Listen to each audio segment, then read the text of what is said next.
There we go. All right, so we're recording, and I will start my presentation. So I did my presentation through Rise 360, and I used the same topic as I used last week. I just kind of tweaked it a little bit with some of the feedback that I got from everyone last week. So I'll go ahead and just kind of go through it as the kind of creator, what it looks like as the creator, and then I'll preview it, and we can kind of click through and see what it looks like as the final product. So I did this as I have it set up into, you could do like a regular course, which is kind of more of a bigger thing, or you could do like a mini course. And so I just set it up as a mini course because it's a pretty quick thing. I didn't think it would take too much extra stuff there. So I just did a little mini course. So start off, you have like your title slide, and you can edit and do those things. Then I did mine. The template I used was like a newsletter. So it'll be one of those ones where you kind of just click through it, and it tells you each new section is a new thing that you click through. So then we have our objectives, same as last week. Information, and I was able to kind of just decorate it and make it look kind of visually interesting. And then I added some little mini quizzes to make sure that if this was a learning kind of situation, that people are actually reading and learning what they read. So just a couple quick questions. And then this one, I kind of like the pictures ended up being really big, but you can kind of just click through sideways, so it gives it a little bit different. Instead of just clicking one arrow the whole time, it gives you something extra to look at. And then here is just a list where you can kind of check things off. I did this, I did this, I did this. And then this goes into our recipe, and I'll show you guys that in a second. All right, so to preview what you would get as the learner, it looks like this, and I'm gonna full screen. There we go. So how to make the perfect cacio e pepe. Start with that down arrow, our objectives, kind of all the same stuff, and you're just clicking through, and then you have a little quiz option. So it's made from sheep's milk. Yay, we got it right. And if you got it wrong, of course, you would just say, oh, I got it wrong, take it again, and get the right answer. So let's see what it looks like if you get it wrong. It just says, try again.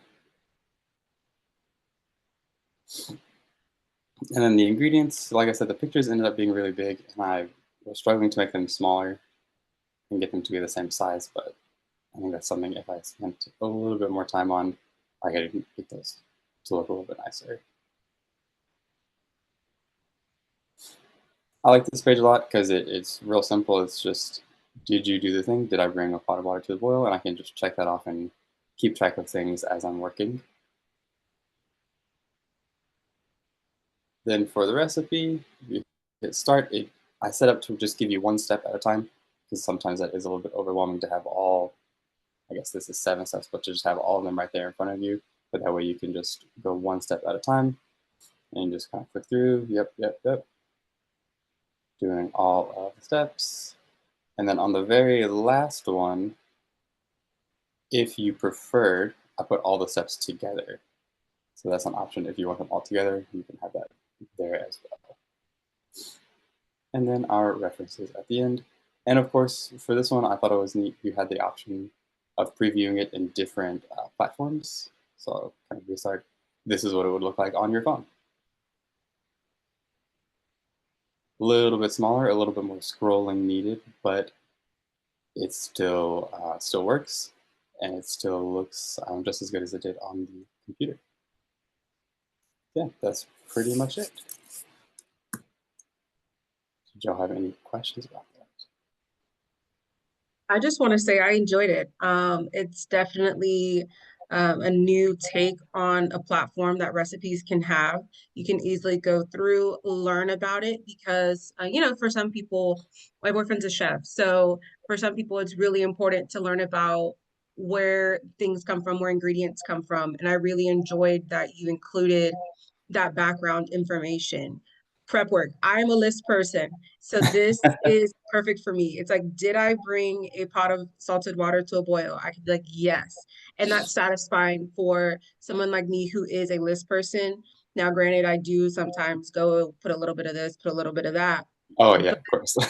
I still think that the prep work portion where I can click it, I can check it, the images that you added to the list of ingredients. That's important for some people because sometimes you're in the store, you're like, I have no clue what this is, but I'm able to Hmm. go here and visually see, okay, do I have this one? Yes. The pasta, maybe they don't have it in stock. I can go check it again.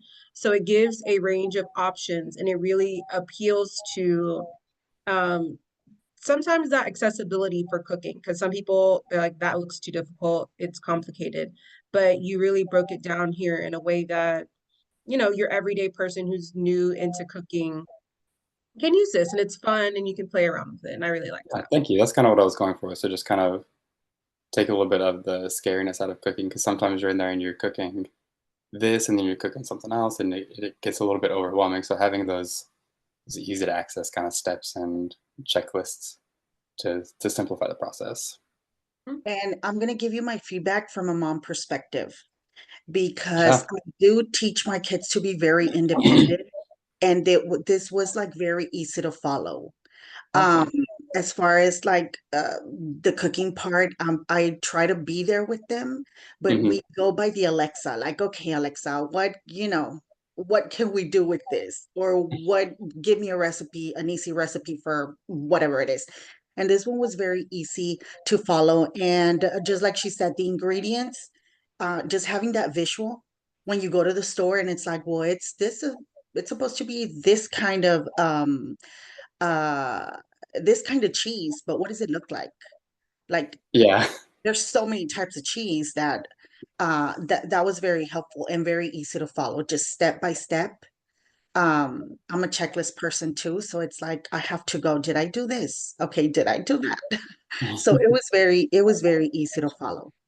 Yeah, it Cool. Yeah. Thank you. was I good. appreciate that. Awesome. All right.